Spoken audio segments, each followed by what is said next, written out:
भजन करने लगोगे तो आप ये मत समझना कि अब सब अनुकूल हो जाएगा, बाहर की प्रतिकूलता और बढ़ जाएगी। कटु सत्य तो यही है भाई। क्यों बढ़ जाएगी? जैसे ही आप सत्य के मार्ग पर चलना आरंभ करोगे, आपको भीड़ से अलग होना पड़ेगा। भीड़ कैसे स्वीकार करेगी आपको? संसार कैसे आपको स्वीकार कर लेगा? मुझे तो ऐसा लगता है कि कोई भी पहली बार दुकान से जाकर और मदिरा नहीं पीता, सिगरेट नहीं पीता, कोई भी नहीं पीता पहली बार। कोई ना कोई उसके हाथ में पकड़ाता है, कोई ना कोई उसको उस ओर धकेलता है, कोई ना कोई उस ओर प्रेरित करता है। संसार ऐसा ही है भाई,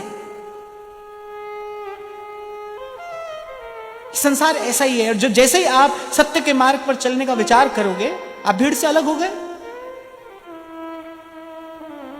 अब तो कल जहां से फूल की माला आ रही थी, वहीं से तीर आएगा। आप देख लेना, ऐसा ही होगा। कल जहां से फूल की माला आ रही थी ना, उपहार आ रहा था, प्रेम भरे बोल आ रहे थे, अब वहीं से तीर आएगा। क्यों? क्योंकि स्वार्थ पूर्ति में बाधा उपस्थित हो गई। अब स्वार्थ पूर्ति नहीं हो पा रही है। तभी कल शायद एक बच्ची ने पूछा था वो प्रश्न मुझसे कि कार्य क्षेत्र में बड़ी प्रतिकूल परिस्थिति आ जाती है कई बार, क्या करें? नहीं भाई, मैं तो कभी नहीं कहूंगा कि समझौता करिए। मैं तो कहूंगा भजन करके अपना आत्मबल बढ़ाइए।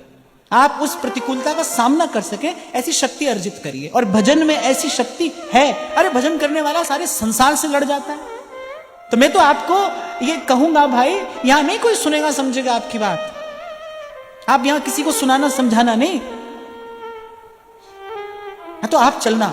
आपको चलते देखकर कोई चल पड़े तो बात दूसरी है, पर आप चलना। यहां भाई समझने समझाने की बात नहीं है। संसार नहीं सुनता, संसार नहीं समझता। इसीलिए ये प्रलोभन लेकर इस मार्ग पर नहीं आना। प्रेमी केवल इतना ही तो चाहता है कि वो न कहे न सुने, वो इतना ही तो चाहता है। पर संसार ऐसा रहने नहीं देता। प्रेमी कुछ नहीं चाहता है भाई, वो तो एकांत में पड़े रहना चाहता है, कुंजन के कोने। पर संसार ऐसा होने नहीं देता। पहले से देख लो, ऋषि लोग तपस्या कर रहे हैं। अब ऋषि तपस्या क्यों कर रहे हैं भाई? भगवान का दर्शन करें। वहां इंद्र को चिंता होती है, कभी आंधी तूफान चलाता है, कभी अप्सराओं को भेजता है, जाने क्या क्या करता है। यहां भी ऐसा ही होता है। आप तो भजन कर रहे हो भाई, प्रभु से मिलना है। जो आसपास वाले हैं उनको चिंता हो रही है, चिंता नहीं, उनको कष्ट भी हो रहा है कि आप ऐसे क्यों कर रहे हो। तो इसलिए अपने मन को पहले इस बात के लिए तैयार करना कि ऐसा ही होगा भाई। यहां कोई शाबाशी देने वाला नहीं है, यहां कोई साथ नहीं चलेगा।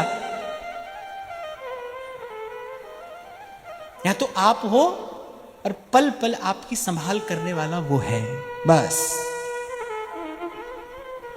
इस बात का भरोसा हो जाए, ये ऊंची बात है कि इस बात का विश्वास हो जाए कि मेरे प्रभु हैं, सदा अंग संग हैं, मेरे रक्षक हैं, मेरे सहाई हैं और सदा हैं। यही तो पूछा था मीरा जी ने अपनी मां से, पति क्या होता है? नन्ही सी मीरा जी, उनको पता नहीं, ये शब्द पहली बार सुना है। किसी की बारात देखी थी, दूल्हे को देखा, ये कौन है? दूल्हा। दूल्हा कौन होता है? पति होता है। पति कौन होता है? क्या करता है? तो मां ने कहा पति रक्षा करता है। अब मीरा जी को सत्संग तो मिला ही था बाल्यकाल से। रक्षा करता है, किससे रक्षा करता है? मां ने कहा सबसे रक्षा करता है। तो मीरा ने कहा क्या मृत्यु से भी रक्षा करता है? अब मां ने कहा धत कैसी बात पूछती है, मृत्यु से कौन रक्षा कर सकता है? तो मीरा ने कहा फिर ऐसे भरने के भरूं जो जन्मे और मर जाए। जो अपनी रक्षा नहीं कर सकता है, काल से, मृत्यु से, अनहोनी से, जो अपनी रक्षा नहीं कर सकता है, वो मेरी रक्षा कैसे करेगा? तो बरिए गोपाल जो सदा सर्वकाल सहाई है। यदि मुझे अब संबंध ही बनाना है तो उससे बनाओ जो सदा साथ रहे। जो भी संबंध आप संसार में बनाते हो, इसीलिए बनाते हो ना, सदा साथ रहे। हमको तो भाई ये सब कुछ समझ में नहीं आता है, कुछ समझ में नहीं आता है। मुझे तो ये सब का सब व्यापार लगता है, भ्रम, छलावा। ये जितनी सब बातें हैं, ये जीव को छलने के लिए है, ये भ्रम में डालने के लिए है। इसीलिए मैंने थोड़ी देर पहले कह दिया भाई, ऊंची नीची बात तो मुझे पता नहीं, ऊंची बात कहता हूं कि नीची कहता हूं, सच्ची बात है ये, सच्ची बात तो यही है। सदा सदा संगी, सदा सहाई और सदा हितैषी अगर कोई है जीव का, तो एक ही है, एक। थारी छवि प्यारी लागे राज राधावर महाराज, राधावर महाराज। परम पुरुष एक नंद नंदन है और सकल ब्रज नारी। पति तो वही है भाई।